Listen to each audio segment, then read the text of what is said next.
Welcome to this exploration of one of the most unsettling cases ever documented in Missouri Ozarks history. Before we proceed, I invite you to share in the comments where you're joining us from, along with the precise moment you're hearing this narration. We're curious to discover which locations and what times of day or night these documented accounts manage to reach. Throughout countless generations, the tall pines of the Ozark Mountains have silently observed innumerable stories unfold beneath their branches. Yet few tales prove as baffling as the events that transpired during the winter of 1915. Deep within southern Missouri's rolling hills, in a region where mist settles into valleys and sunlight barely filters through the thick forest canopy, the Clara Caldwell case remains among the most disturbing and simultaneously obscure chapters in America's scientific history. The date was December 18, 1915. A bitterly cold morning had settled over Shannon County, Missouri. Perched on a ridge overlooking the Jacks Fork River, roughly 7 miles from the nearest settlement of eminence, the Caldwell family home stood in complete isolation. Sheriff Thomas Lawson received a call to investigate the property after neighbors reported observing no activity for nearly 2 weeks. What confronted him would bewilder the scientific community for generations extending decades into the future. Inside the family home, alone, sat Clara Caldwell, age 12. She was surrounded by notebooks containing mathematical equations and scientific illustrations that experts would later characterize as impossible for any child of her years and limited education to have created. Her parents, Robert and Mary Caldwell, had vanished completely. The residence remained immaculately clean. No indications of struggle existed. No evidence suggested foul play. Simply a child who had somehow acquired inexplicable knowledge that appeared to have materialized from nowhere overnight, accompanied by parents who had disappeared without leaving any trace behind. What renders this case particularly disturbing extends beyond merely the disappearance itself. The notebook's contents and how the Caldwell affair challenged established understandings of human cognition, memory, and the boundaries of accepted possibility contribute to its lasting impact. According to certain records, Clara's story exemplifies a phenomenon that continues to elude scientific explanation: the sudden acquisition of knowledge without any identifiable source. Before we venture deeper into this disturbing narrative, we should acknowledge that much of what follows derives from scattered, incomplete sources. These include sheriff's reports from Shannon County, medical assessments conducted at Missouri State Hospital No. 4, and fragments of academic papers authored by researchers who interviewed Clara between 1915 and 1918. Authorities later sealed numerous documents, and reportedly, a courthouse fire in 1947 destroyed several others. What endures today includes transcribed interviews, newspaper clippings, and testimony from individuals who encountered Clara during the years immediately following her parents' mysterious disappearance.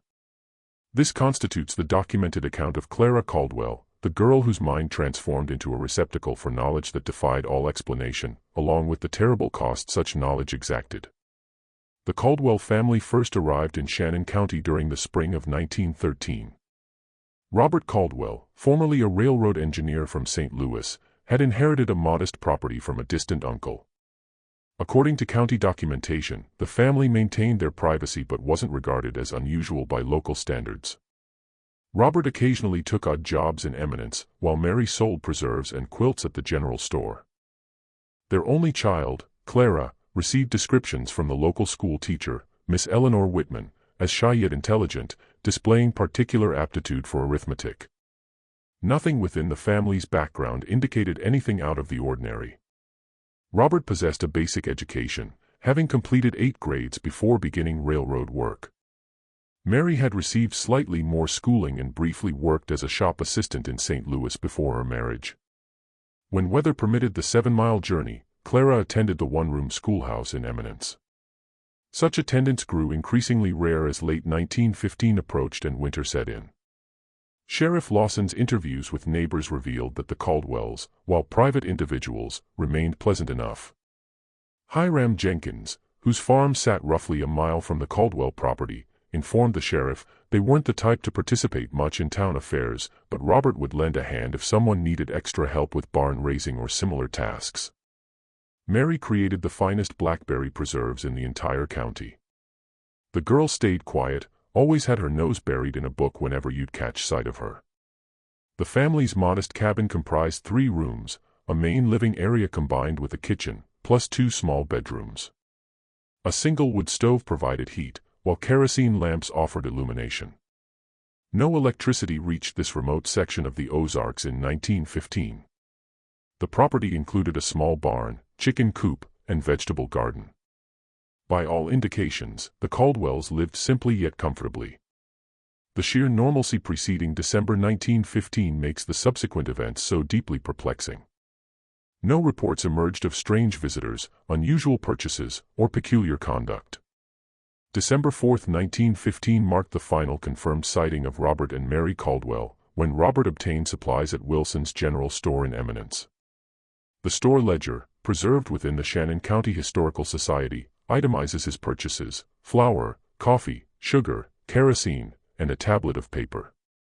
The shop owner, Elias Wilson, later informed Sheriff Lawson that Robert appeared completely ordinary that day, perhaps slightly preoccupied with the approaching snow, but nothing that would cause anyone to raise an eyebrow. He mentioned that Robert had said Clara had been applying herself to her studies with remarkable intensity and had requested additional paper for her schoolwork. This marked the last time anyone in town would lay eyes on Robert Caldwell. Nearly 2 weeks passed without anyone from the Caldwell family appearing in town. During winter months, when heavy snow rendered dirt roads nearly impassable, this didn't strike anyone as entirely unusual. However, when no smoke rose from their chimney despite the bitter cold, neighbor Hiram Jenkins grew sufficiently concerned to notify Sheriff Lawson. That December morning, what they discovered at the Caldwell home would become the opening page in one of the region's most disturbing and inexplicable cases. To this day, the case remains open in Shannon County's dusty archives. The trail to the Caldwell cabin wound through dense pine forest, crossing the Jacks Fork River via a narrow footbridge. Sheriff Lawson and Hiram Jenkins arrived around 10 o'clock in the morning on December 18, having struggled through nearly 2 feet of snow. Jenkins would later describe the scene in a sworn statement still preserved among county records. "Something felt wrong the instant we crossed that bridge. No tracks marked the snow. No smoke rose. No sound, not even birdsong. Just the cabin sitting there like it was holding its breath." Sheriff Lawson knocked repeatedly without receiving any response. Unusual for such an isolated area, the door stood unlocked. Inside, the house lay cold yet impeccably clean. The wood stove in the main room contained only ash, no active embers remaining.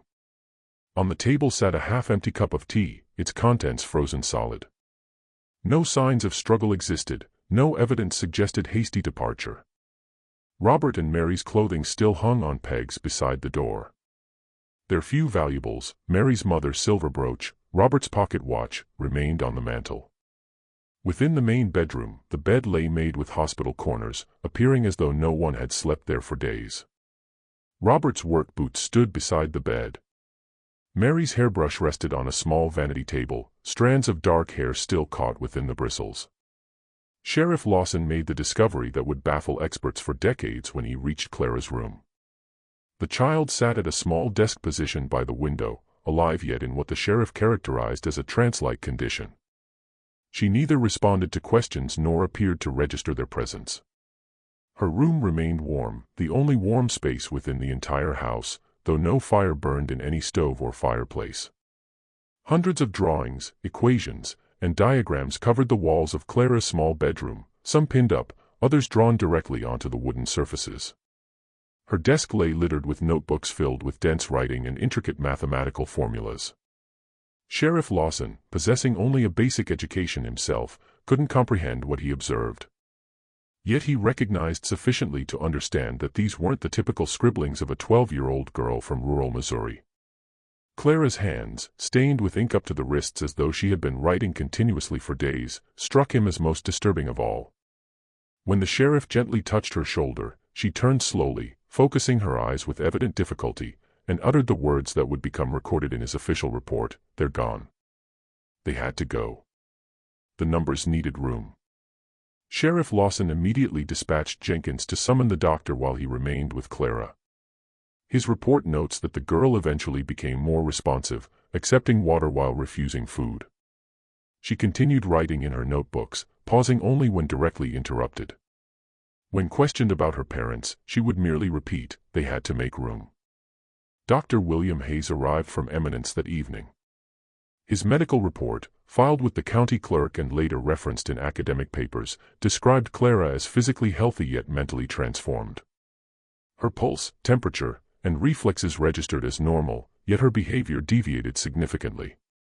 "The child exhibits a singular focus on mathematical and scientific notation beyond my capacity to comprehend," Dr. Hayes wrote.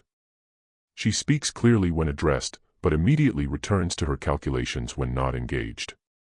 Most concerning remains her apparent absence of distress regarding her parents' absence." That night, Dr. Hayes arranged for Clara to be taken to his home in Eminence. Sheriff Lawson and several deputies searched the property and surrounding woods thoroughly for any indication of Robert and Mary Caldwell. They found absolutely nothing. No footprints marked the snow. No evidence of violence appeared. No indication existed of where the couple might have gone or what might have befallen them. The Caldwell mystery had only just begun to unfold. What followed would push against the boundaries of scientific comprehension and reveal something far more disturbing than a mere case of missing persons. In the days following Clara's discovery, Sheriff Lawson organized searches covering increasingly wider areas around the Caldwell property. Teams of men from Eminence and neighboring communities combed the dense forests, dragged sections of the Jacks Fork River, and examined abandoned mines and caves dotting the Ozark landscape. No trace of Robert or Mary Caldwell ever materialized. Meanwhile, Clara remained at Dr. Hayes's home under observation. The doctor's wife, Judith Hayes, maintained a daily journal documenting Clara's behavior. These entries, later submitted as evidence in the investigation, describe a child who slept remarkably little, ate mechanically when food was placed before her, and spent virtually every waking moment writing or drawing. Mrs. Hayes noted that Clara would utilize any available surface, paper, pages torn from books, even walls, if not supplied with sufficient writing materials. December 21, 1915. Clara filled 7 complete tablets today with what William indicates appears to be advanced mathematics and scientific formulas.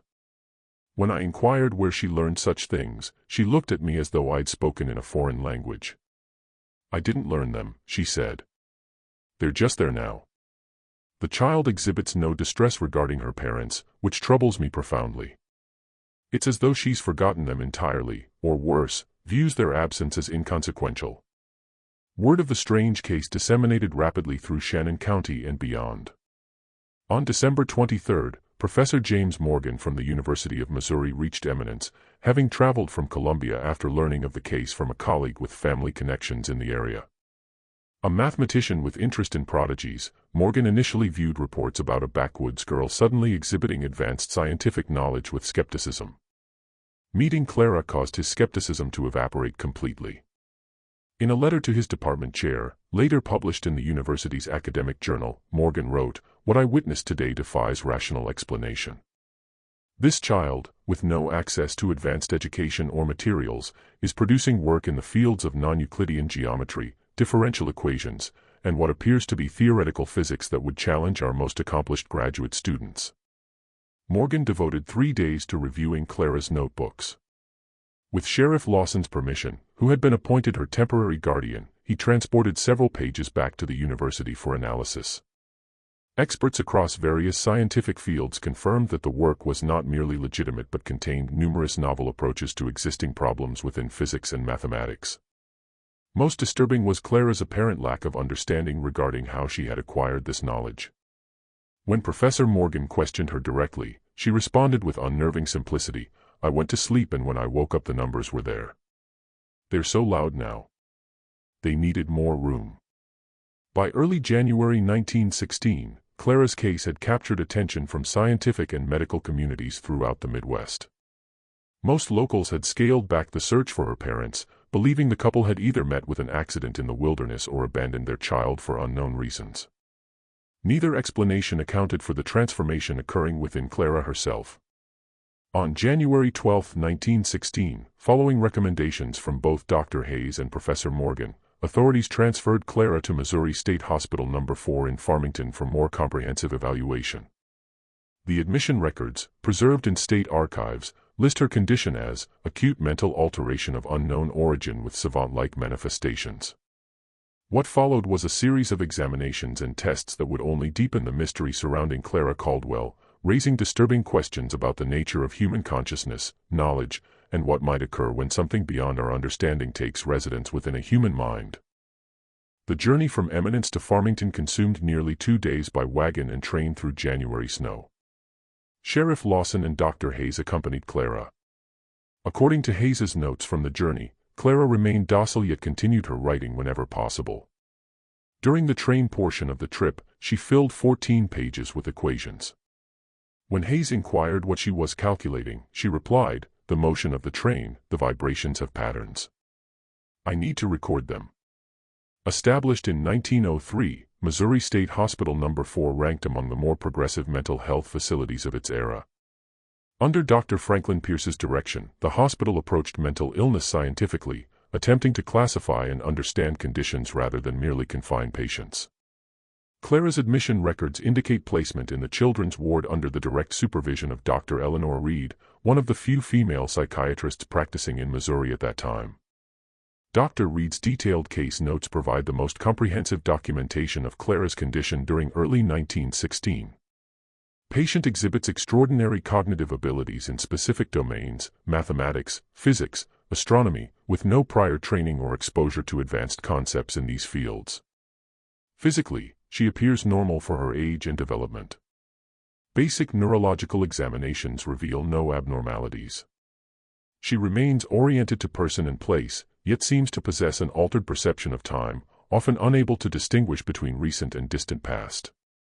Dr. Reed conducted a series of interviews with Clara, transcripts of which remained preserved in the hospital archives until reportedly classified and removed by government officials in 1954. Copies of certain sessions, however, survived within Professor Morgan's personal papers, donated to the University of Missouri archives following his death in 1948. One particularly revealing session from February 1916 captured Dr. Reed's attempt to understand the origin of Clara's knowledge. Dr. Reed: "Clara, can you tell me how you know these things you write about?" Clara: "I told you they're just there now." Dr. Reed: "But these are complex ideas that most adults don't understand." "You didn't know these things before December?" "Correct, Clara." Clara: "Before the cold night?" "Before they went away." Dr. Reed: "Your parents?" Clara: "They had to make room. It was getting crowded." Dr. Reed: "What was getting crowded, Clara?" Clara: Long pause, "My head. But it's not just my head anymore. It goes all the way down now. Sometimes I can feel it in my fingers and toes. The knowing." Dr. Reed: "Did something happen on that cold night, Clara?" Clara: "The sky opened.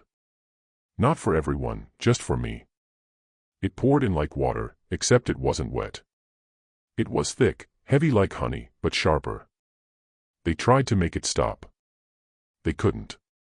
Dr. Reed: "Who tried to make it stop, Clara?" Clara becomes agitated: "They did. They put their hands on my head. They prayed. They cried. But it kept coming and there wasn't enough room for all of us." Dr. Reed's notes following this session indicate her growing concern. Patient appears to be describing some form of dissociative episode or psychotic break. Yet her cognitive functions remain intact.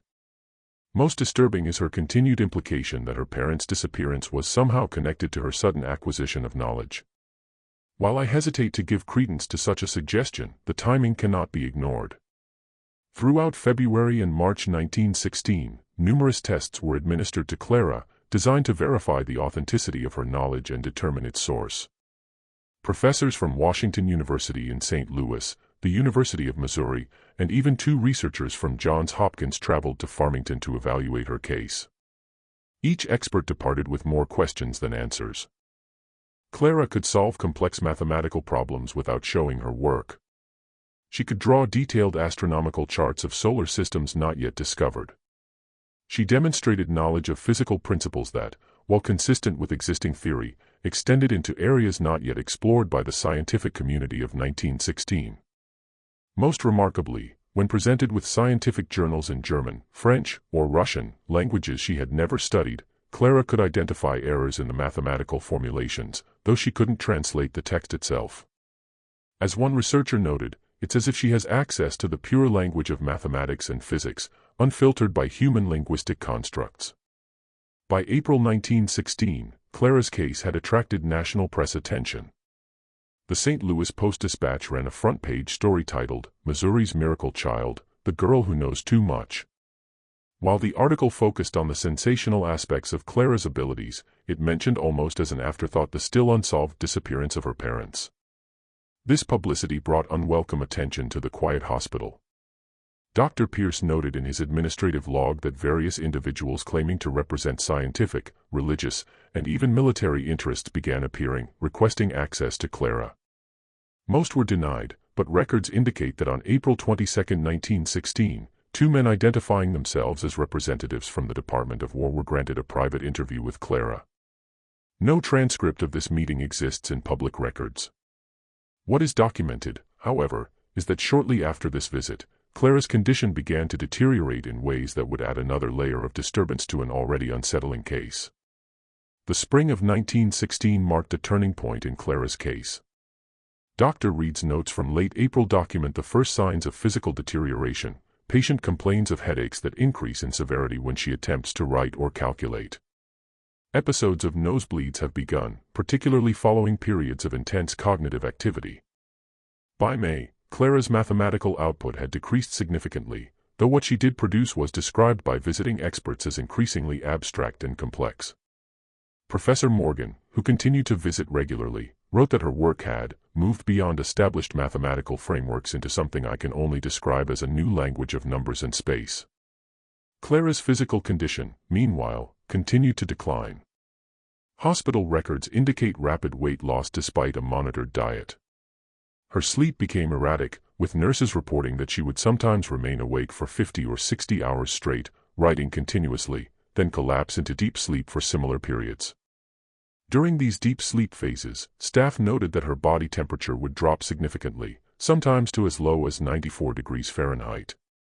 Most concerning were the changes in Clara's demeanor.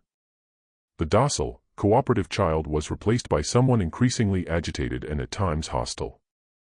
Dr. Reed documented an incident in early June when Clara became enraged after a nurse removed some of her papers for filing.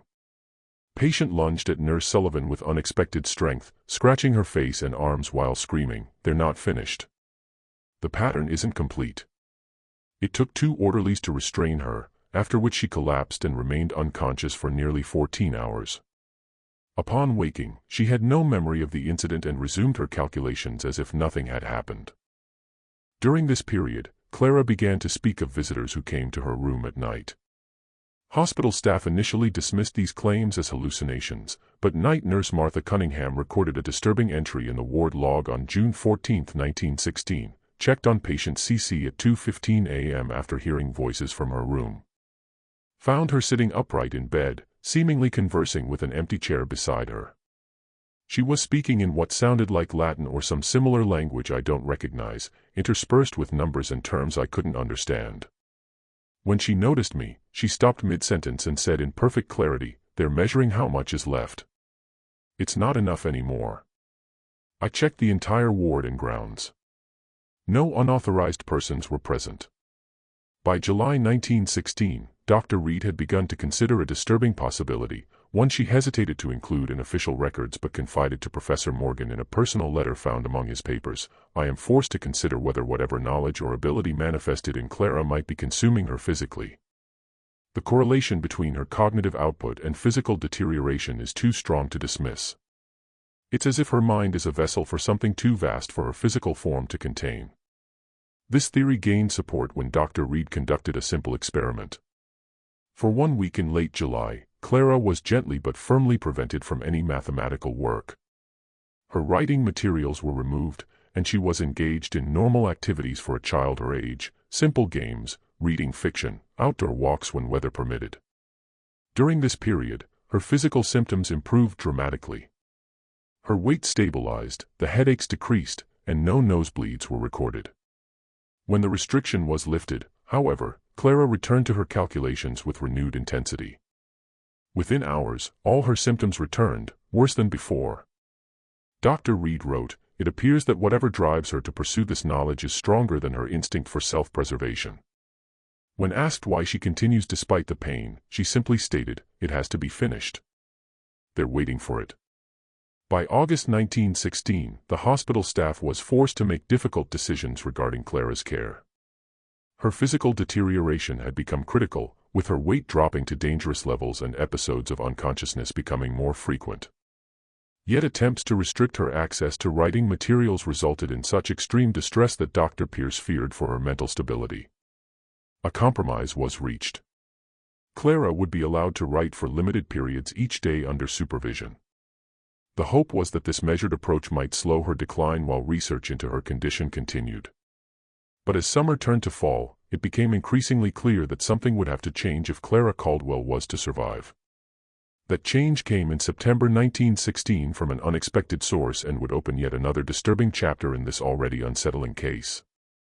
On September 7, 1916, a woman arrived at Missouri State Hospital No. 4, claiming to be Elizabeth Caldwell, Robert Caldwell's sister from Illinois. Hospital records indicate that she presented documentation confirming her identity and relationship to Clara, including family photographs and correspondence with Robert that predated the family's move to Missouri.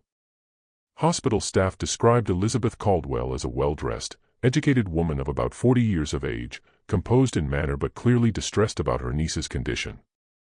After reviewing Clara's medical files, she requested a private meeting with Dr. Pierce and Dr. Reed.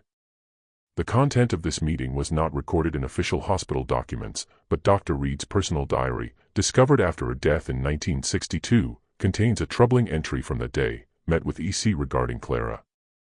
"What she shared has left me deeply unsettled." According to Elizabeth, the Caldwell family has a history of what she terms episodes, instances where family members exhibited sudden inexplicable knowledge or abilities. Robert himself apparently experienced something similar as a child, though far less extreme than Clara's case.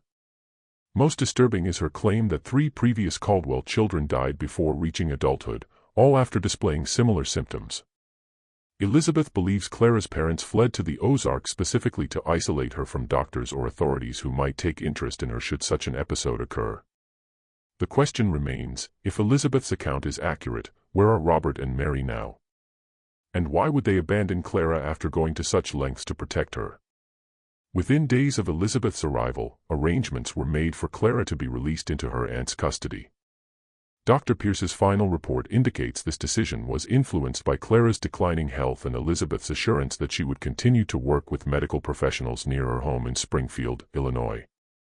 The report also notes that Elizabeth presented a letter, apparently written by Robert Caldwell before his disappearance, naming her as Clara's guardian should anything happen to him and Mary. Professor Morgan strongly objected to Clara's release, arguing that more research was needed and that moving her might be dangerous in her weakened condition. His concerns were overruled. On September 12, 1916, Clara Caldwell left Missouri State Hospital No. 4 with Elizabeth, traveling by private automobile to Illinois.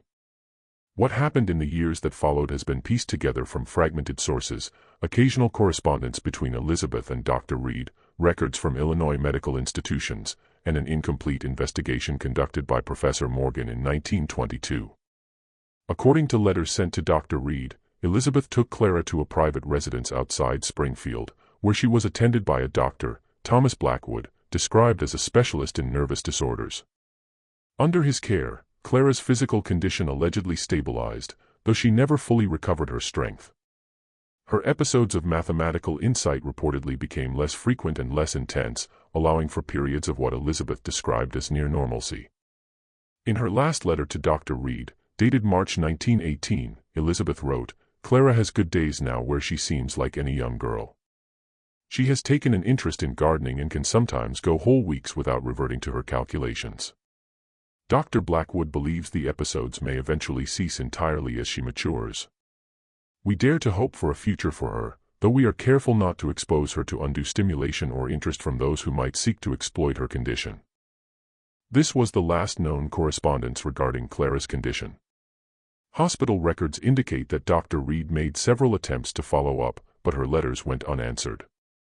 In 1920, she enlisted Professor Morgan's help in locating Clara, concerned about her former patient's well-being. Morgan's investigation, documented in his personal papers, revealed a disturbing conclusion. The address in Springfield where Elizabeth claimed to have taken Clara did not exist. Dr. Thomas Blackwood was not registered with any medical association in Illinois or surrounding states. Most troublingly, when Morgan traced the Caldwell family history, he found no record of Robert Caldwell having a sister named Elizabeth, or any sister at all. Whoever had taken Clara from the hospital in September 1916 had apparently created an elaborate fiction. Clara Caldwell, the mysterious child whose mind had somehow accessed knowledge beyond her years, had vanished from record as completely as her parents had vanished from their cabin in the Ozarks. The final documented chapter of Clara Caldwell's story comes from an unexpected source. In 1938, a researcher from the University of Chicago named Dr. Harold Bennett was conducting a study on mathematical prodigies when he came across references to Clara's case in Professor Morgan's published papers. Intrigued, Bennett began his own investigation, tracking down surviving witnesses and collecting whatever records remained. Bennett's search led him to a sanitarium in northern Wisconsin, where he discovered a woman in her mid-30s registered under the name Jane Doe. The woman, who had been a resident since 1924, was nonverbal and spent her days filling notebooks with increasingly abstract mathematical symbols that the staff had long since stopped trying to understand.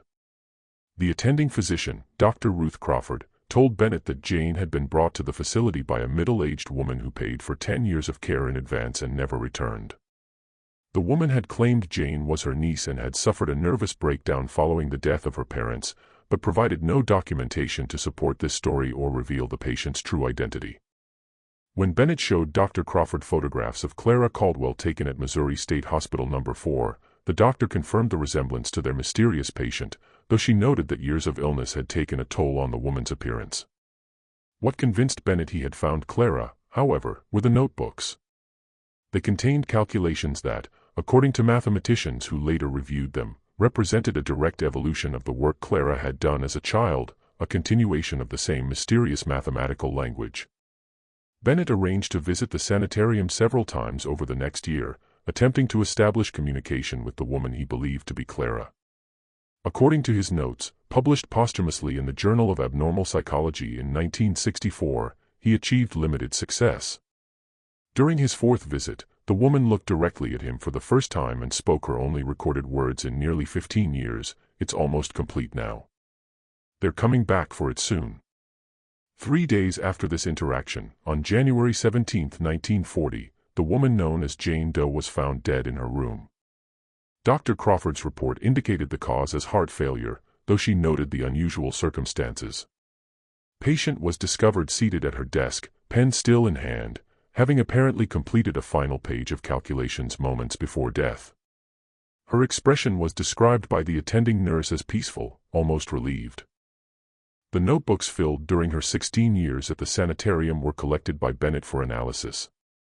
Mathematical experts who examined them described the work as revolutionary but incomprehensible, a system that seemed to follow internal logic but could not be reconciled with existing mathematical frameworks.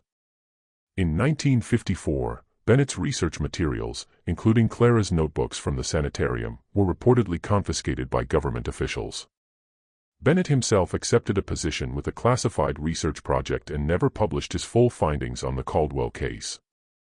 What happened to the original notebooks from 1915 to 1916, those collected by Professor Morgan from the Caldwell cabin and Missouri State Hospital No. 4, remains unknown. The final twist in this disturbing story came in 1962, when a construction crew excavating for a new road near the former Caldwell property in the Ozarks uncovered human remains. Forensic examination determined they belonged to a man and woman approximately in their 30s who had died in the 1915 to 1916 time frame. Due to the condition of the remains and the limitations of forensic science in the 1960s, positive identification was impossible, but circumstantial evidence strongly suggested they were Robert and Mary Caldwell. What was most disturbing about the discovery wasn't the bodies themselves, but how they were found. According to the coroner's report, the remains were arranged in a precise geometric pattern that one investigator with mathematical training recognized as representing an equation, the same unusual notation found in Clara's earliest notebooks. The Caldwell case was officially closed in 1963. The official conclusion listed in Shannon County records states simply, Robert and Mary Caldwell, deceased by means unknown. Clara Caldwell, whereabouts unknown, presumed deceased. But questions remain that no official conclusion can answer. What happened in that cabin in December 1915? What knowledge took residence in the mind of a 12-year-old girl from the Ozarks? And perhaps most disturbingly, what was she calculating all those years, and who or what was waiting for the result? The mathematics Clara produced has been described by modern experts who have seen fragments of her work as beyond our current framework and possibly representing concepts we won't develop for another century. Some theorists have suggested her work anticipated aspects of quantum mechanics, string theory, and multidimensional mathematics decades before mainstream science approached these concepts. Others maintain that Clara was simply a natural prodigy whose abilities emerged under traumatic circumstances and whose deterioration was the result of untreated physical and psychological conditions. This explanation, however, fails to account for the sudden onset of her abilities, the disappearance of her parents, and the geometric arrangement of the remains found in 1962. What we know with certainty is this: something happened to Clara Caldwell in the winter of 1915 that transformed a normal child into a vessel for knowledge that her mind could access but her body could not sustain. Whatever entered her consciousness that cold December night in the Ozarks was both a gift and a terrible burden, one that ultimately consumed her life as surely as it had taken her parents. In the archives of the Shannon County Historical Society, a single page from one of Clara's original notebooks has been preserved behind glass. The mathematics on the page remains largely indecipherable to modern experts. But in the margin, written in a child's careful hand, is a note that perhaps comes closest to explaining what happened: the knowing wants out. It wasn't meant to be kept inside something as small as a person. Some secrets are perhaps better left buried in the deep forests of the Ozarks, where the pines still whisper when winter winds blow down from the mountains, and where locals still avoid the overgrown path that once led to the Caldwell cabin. For in the silence of those woods, something still echoes, the sound of a pencil scratching endlessly on paper, calculating truths too vast for our understanding, waiting for someone else who might provide room for the knowing. What happened to Dr. Reed and Professor Morgan, the two individuals most deeply involved in Clara's case, adds yet another unsettling dimension to this story. Dr. Eleanor Reed continued to practice at Missouri State Hospital No. 4 until 1924, when she abruptly resigned her position. According to former colleagues, Reed had become increasingly obsessed with Clara's case, devoting much of her free time to studying the few copies of the girl's work that remained at the hospital. Dr. Olivia Weston, who took over Reed's position, told a local newspaper years later that Reed had begun experiencing severe headaches and nosebleeds in the months before her departure, symptoms disturbingly similar to those Clara had exhibited. Eleanor would lock herself in her office for hours, studying those notebooks, Weston recalled. She became convinced there was a pattern, a message hidden in the girl's calculations. She said once that she could hear the numbers whispering when she studied them too long. Reed relocated to a small cottage near Table Rock Lake in southern Missouri, where she lived in relative isolation until her death in 1962. Her personal effects, including journals and research notes, were donated to the University of Missouri archives.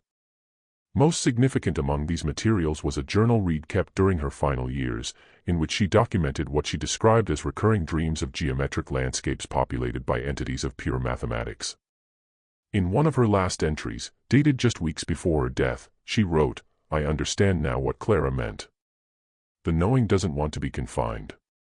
It wants vessels, conduits, ways to flow between worlds. We were never meant to contain it." Professor James Morgan remained at the University of Missouri until his retirement in 1942. His continued interest in the Caldwell case eventually cost him professionally.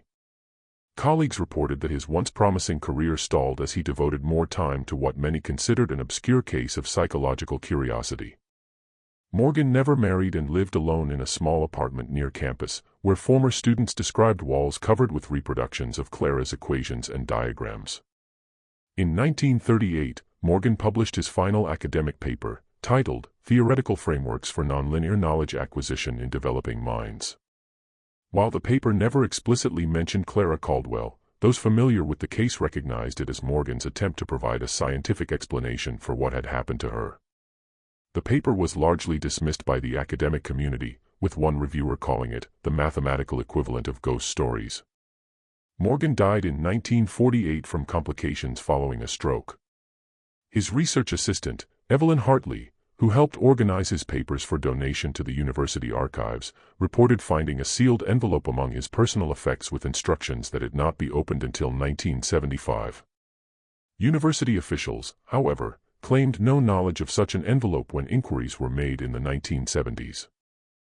The Caldwell family home itself became part of the legend. After Clara's removal to the hospital, the property stood abandoned for years. Local authorities initially restricted access due to the ongoing investigation, but as time passed and the case grew cold, the cabin was left to decay. By the 1930s, it had become a place of morbid curiosity for local teenagers who would dare each other to spend the night within its walls. According to Shannon County folklore, several visitors to the cabin reported strange experiences, headaches, disorientation, and in a few cases, what they described as numbers and equations appearing in their thoughts. In 1939, after 2 local boys were found wandering disoriented in the woods near the property, having disappeared during a supposed overnight stay at the cabin, the county sheriff ordered the structure burned to the ground. The land remained vacant until 1952, when it was purchased by the Missouri Department of Conservation as part of a larger acquisition of forest land. Park rangers assigned to the area frequently reported equipment malfunctions and unexplained compass deviations when working near the former Caldwell property. One ranger's report from 1955, filed with the department but later removed from public records, described a persistent atmospheric anomaly in the small clearing where the cabin once stood, like heat shimmer, but present even in winter and moving in patterns that seem almost deliberate. In 1958, a small research station was established near the site by what was officially described as a geological survey team. Local residents noted that the personnel wore military-style uniforms without insignia and that unusual equipment was brought in via helicopter. The station remained operational for approximately 8 months before being suddenly abandoned. When questioned, state officials claimed it had been a routine water quality monitoring project. No reports from this research station have ever been made public. What makes the Caldwell case particularly disturbing to historians of science is how it intersects with several classified research projects known to have been conducted in the post-war period. Dr. Harold Bennett, the researcher who tracked down Jane Doe in Wisconsin, joined a classified program in 1955 that was later revealed to be part of the government's investigation into unusual cognitive phenomena. While most of this research focused on ESP and remote viewing, declassified documents from the 1970s make brief reference to knowledge acquisition anomalies and non-standard information transfer, terms eerily reminiscent of Clara's case. Dr. Thomas Hargrove, a physicist who briefly worked with Bennett before the program became classified, later wrote in his memoirs that the government had compiled a database of cases similar to Clara's, individuals who had displayed sudden inexplicable acquisition of complex knowledge. Most were children between the ages of 8 and 14, and all had experienced severe physical and psychological effects following their episodes.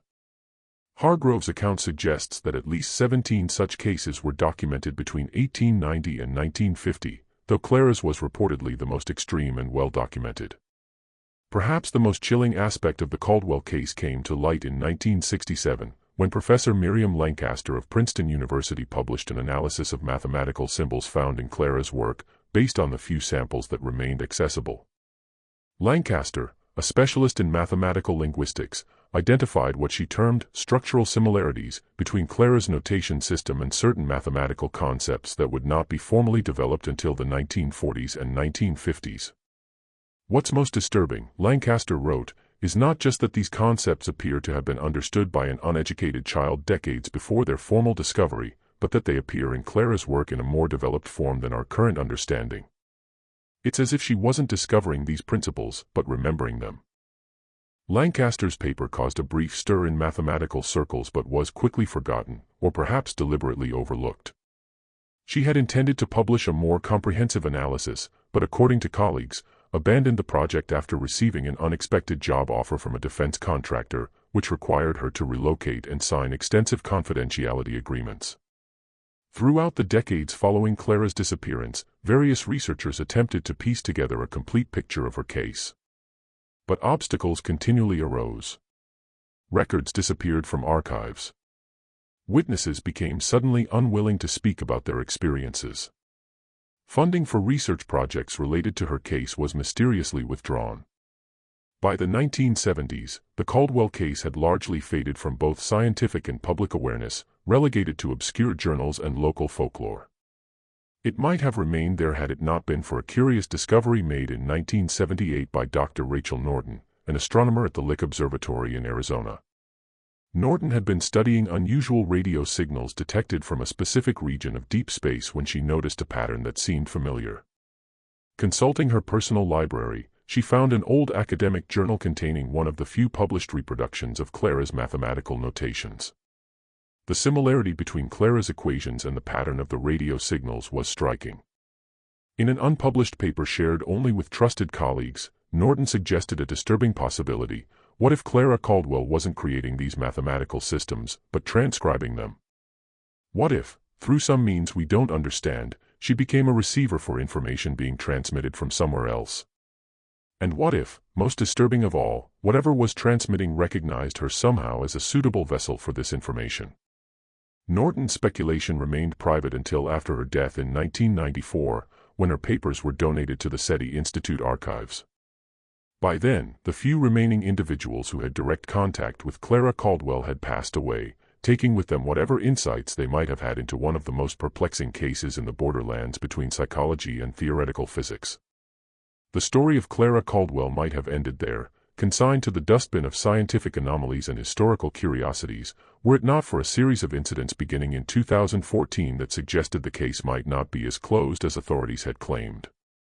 In April of that year, Dr. Michelle Chen, a theoretical physicist at MIT, published a paper on quantum information theory that referenced what she called the Caldwell equations, a set of mathematical principles she claimed to have discovered in recently declassified documents from the 1950s. According to Chen, these equations predicted certain quantum behaviors that had only recently been observed in laboratory settings. When pressed by colleagues to provide the source documents, Chen initially agreed but then abruptly withdrew the paper from publication. She took an unexpected leave of absence from MIT and, upon her return 3 months later, refused to discuss the paper or the equations. When formally questioned by the university's Research Ethics Committee, she claimed to have no memory of writing the paper at all, despite multiple witnesses who had discussed the work with her prior to publication. Later that same year, a small private collection of documents appeared at auction in Chicago, listed as Miscellaneous Scientific Papers, Early 20th Century. A representative from the Smithsonian Institution purchased the collection, but before it could be transferred, a court order was issued blocking the sale on grounds of national security interests. The collection disappeared from public record, but not before several researchers noted that it contained what appeared to be original papers from the Caldwell case, including what was described as mathematical notations in a child's handwriting. Most recently, in 2019, construction workers breaking ground for a new research facility at the University of Missouri uncovered a small metal box buried beneath what had once been Professor Morgan's office. The box, sealed with lead and wrapped in waxed canvas, contained a journal and several photographic plates. University officials initially announced plans to catalog and publish these materials but reversed their decision within days. The contents were removed by individuals who identified themselves as representing the Department of Energy's Historical Archives Division. No further information about these materials has been made public. What are we to make of the case of Clara Caldwell, the girl whose mind somehow accessed knowledge that science is still struggling to comprehend more than a century later? Was she, as some have suggested, simply an unrecognized mathematical genius whose abilities manifested in a particularly dramatic way? Was her case an early example of what we might now call savant syndrome, perhaps triggered by some undiagnosed neurological condition? Or are we facing something far more unsettling, the possibility that human minds can, under certain circumstances, become receivers for information or knowledge that exists independent of human experience? And if so, what is the source of this knowledge, and what does it want from those who become its vessels? The Ozark Mountains keep their secrets well. The exact location of the Caldwell cabin has been lost to time, deliberately obscured on official maps, and known only to a few state conservation employees who are reportedly instructed to avoid the area.